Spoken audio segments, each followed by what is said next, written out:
Week 10 in the National Football League features one of the best games of the week when the Los Angeles Chargers head to San Francisco to take on Jimmy Grapes and the San Francisco 49ers, who are ascending in a big way now that they have Christian McCaffrey in the starting backfield. So I will let you set this one off, Spencer. The line is Niners -7. What are your thoughts? Yeah, I mean, the only reason that line is so crazy is just how many injuries the Chargers have, and it is a lot. It's a laundry list of guys. Even some of their backups are starting to go on Whole IR, team. and that's just kind of the nature of football, I guess. And honestly, the fact that they're 5-3 is a testament to how good their team is. I don't really know how you want to put it. They've had a few weird things happen this season, like J.C. Jackson was their big free agency signing, got benched at some point. And then he had injury problems going into the season. And of course, Keenan Allen going out. But he's kind of been injury prone from time to time in his career. I think last season was. So it's weird to say that someone's health is a fluke, but we've seen him, Just put see him on injuries. IR, man. Yeah, so I could see him on his way out, sooner rather than later He's from done. LA and going somewhere else where he'll also maybe get hurt. Be hurt. And Yeah. on the other end, the 49ers are getting healthier. And we've talked about this. I have a bet on the 49ers to be the NFC winners. I put that in like 4 weeks ago. And that was before the Christian McCaffrey trade. So obviously, when you put a running back like that, we talked about it the week it happened, and they played the Chiefs. That game, I think, is kind of a wash away. The Chiefs really needed that win. And that was the first week Christian McCaffrey's been there. But even just seeing 2 weeks, which is a testament to how good Christian McCaffrey is really about picking up offenses and everything like that, how putting the best running back on the best running scheme in the NFL obviously is going to pay you massive dividends. And he's already throwing passes for touchdowns. He's receiving touchdowns.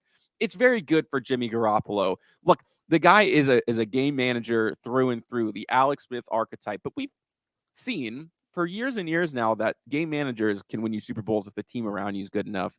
And Absolutely. I think that putting Christian McCaffrey on the team was something that put them over the top because there was the way that the team was situated before Christian McCaffrey. They really needed Jimmy Garoppolo to go get it at some points, and you just can't do it.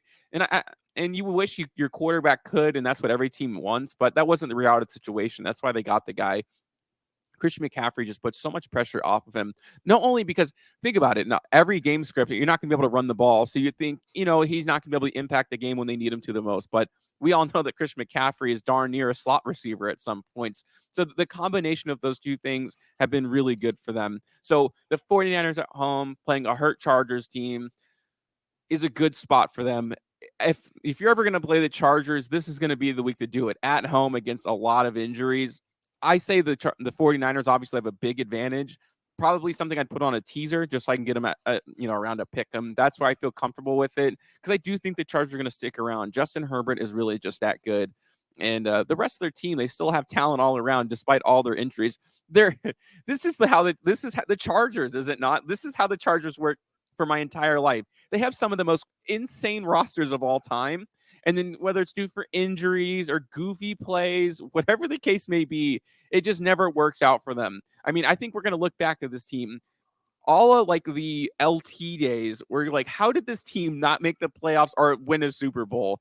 It just feels like another one of those years. But I do like the 49 in this game, but I think a touchdown is too much against a team like the Chargers, who are 5-3 right now, who are just talented. I wouldn't take it either way. I'm only taking this game on a teaser or maybe even just money line, but there's no value in taking a -7 team at the money line. So this is a teaser team for me all the way for the 49ers. Yeah, absolutely. I think the three teams that we broke down today, you throw all three of those on a teaser, you're going to be Yeah. having a steak dinner tomorrow night. So, Mhm. Christian McCaffrey, in my mind, that is the best trade I've seen for a team in about 2 years, albeit it was a little late for Carolina to get rid of him. They could have got more. They could have gotten a Seattle-type haul for him, but eventually they let him go, and I think teams like Kansas City, Buffalo, and the Rams, who really wanted in on him, they all missed the mark because my only question with CMC was, can he stay healthy?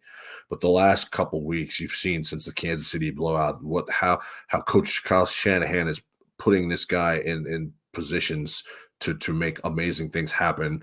They're going to be the representative of the NFC this year. I think they're going to go back to the Super Bowl. When you have him on one side and Debo on the other side, I mean, those are the two biggest chess pieces on the same team in the National Football League. I like Jimmy G. I just don't love him. But like you said, game managers can win Super Bowls a la Brad Johnson, Trent Dilfer. It's been seen as long as, 20, 30 years ago. It definitely can happen still today in today's, National Football League. I do think that -7 is too much here. I do. I have seen Jimmy G make costly errors at times that keep that team from covering. The running game, that's going to be their bread and butter. But the one thing that concerns me about that 7 is they've just lost Jason Verrett. On the other side, they have Charvarius Ward, who, came over from Kansas City, who's having an okay year. But the DNA of the Chargers is to throw the football. They haven't been throwing downfield because they can't, because they don't have Keenan Allen, who is just, light-skinned Sammy Watkins. Mike Williams is down for at least another 2-3 weeks. So now you have guys like, DeAndre Carter, just Joshua Palmer playing the 1 and the 2. These guys are 4s and 5s on other teams. The X factor in this game is going to be the workload that Austin Eckler gets. Austin Eckler is going to go absolutely bananas this week. Why? Because they just don't have anyone else. And so I like the Niners here. Tease them down, take a money line. The payout's not going to be as big, but they're going to win the game. But I'm telling you right now, they're not covering that 7. Why? Because under the lights, Justin Herbert's still him. Justin Herbert is him. He has big games. Don't forget what he did versus the Raiders in that playoff game. I mean, they were down and out. He came back for like Lazarus. Justin Herbert just won't go away. And can we please stop all this talk about Justin Herbert not being good because they're having a rough stretch? He's missing everyone. And he's got an idiot for a head coach. Okay, you give Justin Herbert Andy Reid, and that ball's going down the field all the time. I think Justin Herbert just throws the ball down the field at times just because they don't let him do it. I mean, he has weapons. They're still a decent team. Their defense isn't as good as been advertised, but it's all injuries. It's all injuries. And when was the last time we saw the Niners blow anyone out anywhere? It's been a while. It has been a while. I like the Chargers +7. I think Justin Herbert will backdoor somehow. Justin Herbert with his legs, Justin Herbert with his arm. They're going to make a point to try to stop Christian McCaffrey. He'll still get his. Debo hasn't been great this year. He's been good, but he hasn't been great. So a blow-up game is coming from him. But I'm taking Justin Herbert over Jimmy G 10 out of 10 times. I know the game is home. They don't really have a humongous home field advantage. There'll be a decent amount of Charger fans there. But something about this game tells me that 7 is a weird number. I just don't like it. So I'm going to take the Chargers plus the 7 here.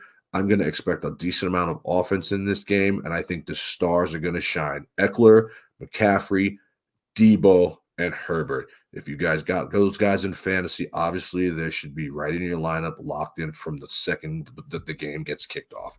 Those are my thoughts. I love this. Love that 7. There's something about it that just – I smell a rat. It's a big 7. Yeah, that's a lot to cover. That's a 7 that looks almost like 10 to me. Yeah. How do you not, you know what I mean? How do you not take it when the best player on the other team is healthy and upright? Justin Herbert's still a G. I don't care what anyone says. You can even give this year a wash because all his weapons are hurt. You take Debo off the Niners, what do you get? You know what I mean? You take Brandon Ayuk off the Niners with Debo. That's what Justin Herbert is working with. He's got nobody out there but him and Austin Eckler, and I think it'll be enough to get the 7 done. Scared money don't make money. Tease it, lay it straight, whatever you got to do. Dexter Reed, World of Matchups. Spencer Lewis, Blue Milk Boys Gaming, and we are out.